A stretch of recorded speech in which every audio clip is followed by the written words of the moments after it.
How's it going, everyone? It's Sam. We have news on the debt limit crisis that's going on right now. Jerome Powell just spoke and said maybe we won't have to raise rates anymore, giving some good news for the market, and he clarified why that is.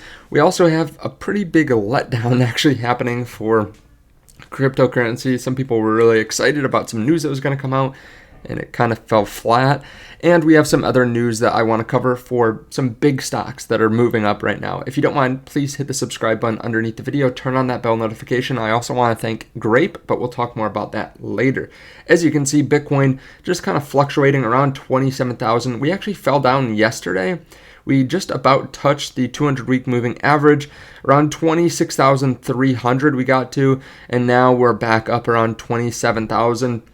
We didn't quite go below it, but we have recently, and then we bounced right above it. I think if we turn this into support, obviously it's very bullish. Typically, though, when we've gone into the Bitcoin conference, it's typically not been great for price action.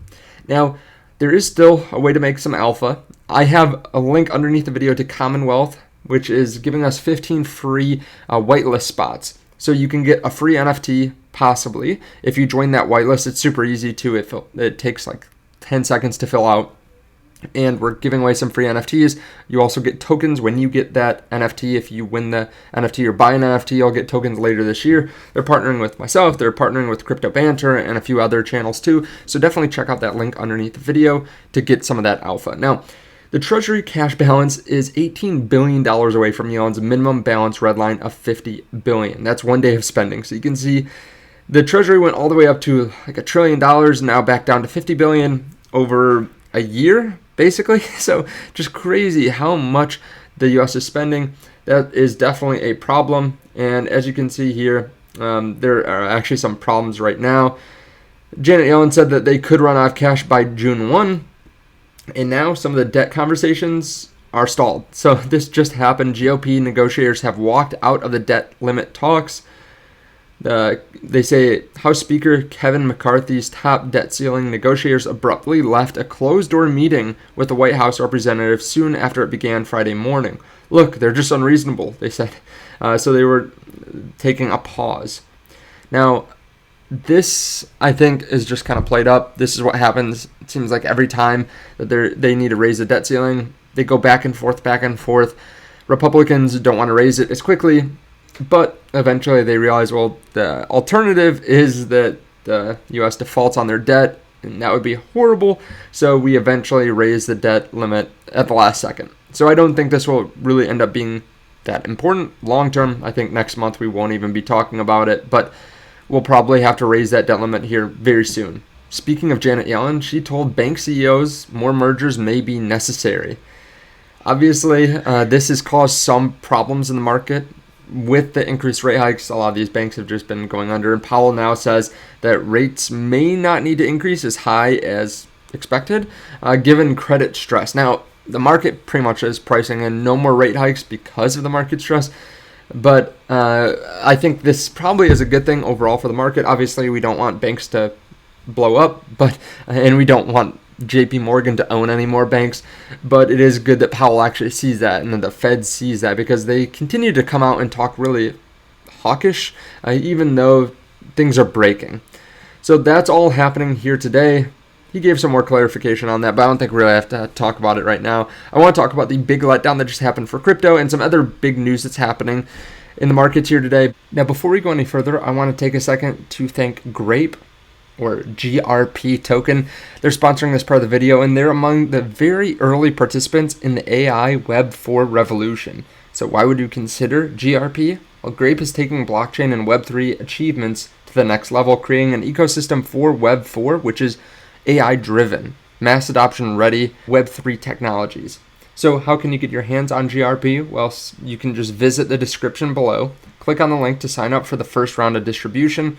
There are only 2,000 spots available, and you'll be buying GRP for $47. You can also participate in the airdrop to receive 1 to 2 free GRP. You can also share their partnership link and encourage others to join the testnet.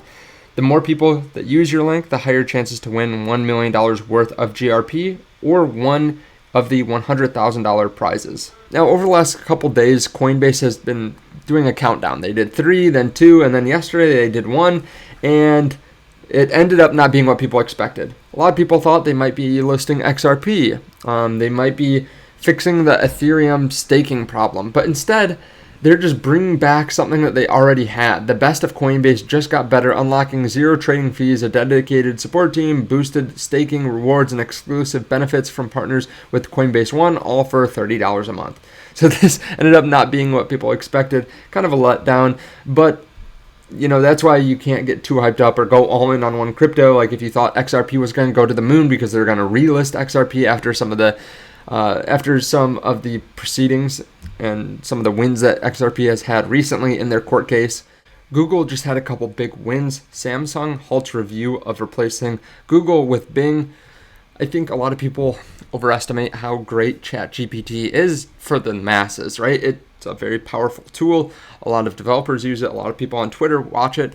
But if you talk to someone on the street, they might have heard of what ChatGPT is just because maybe their kids have brought it up or some friend has brought it up, but a lot of them have never used it. A lot of people probably won't use it for a while. And a lot of people don't even realize what they can use it for.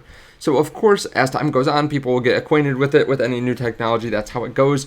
But a lot of people just like using Google. That's what they're used to. And it's kind of a big move to move away from Google, right? Some people might not use or might not enjoy that experience as much. And Google has also been killing it with Bard recently, saying that they're going to integrate it with a lot of their programs already. So for everyone that thought that Google was dead in the water when they were at $85 a share, that's one of those times that you just want to be buying up the company, especially if it's trading close to what the indexes are trading for on a forward PE, which it was. That's a great time to be buying. Google's been on an absolute rampage over the last month, up 18% since the bottom. This is not even intraday. It's up 43.4%. This is the second largest stock holding I have right behind Tesla. So it's been doing great. If you want to know why I'm buying and selling, by the way, there's a link to the Patreon. But right now, this is my second largest holding, just crushing it, absolutely crushing it. And another big thing that they had come out in the last day was that the Supreme Court on Thursday sided with Google, Twitter, and Facebook in lawsuits seeking to hold them liable for terrorist attacks. And there's, I believe it's Section 230 that basically stops them from being responsible for what people post on their platforms, if it's hate speech or something like that. So it seems like this is continuing, and this is obviously a big win for Google, not being held liable again. So let me know your thoughts on all this underneath the video. Kind of a quiet week in the crypto market. I think a lot of people are at Bitcoin Miami, a lot of the people that work in the space. So there are some things happening, but a lot of people that normally would be working aren't working as much. They're here at the conference talking with people and making relationships. If you want me to, I will definitely post some of the top things I thought about the conference, some of the top insights. And I did that last year. I think people generally liked it because not everyone can come here for that. But I will do that in the next few days. Thank you so much to Grape for sponsoring this video, and I'll see you in the next one. Bye.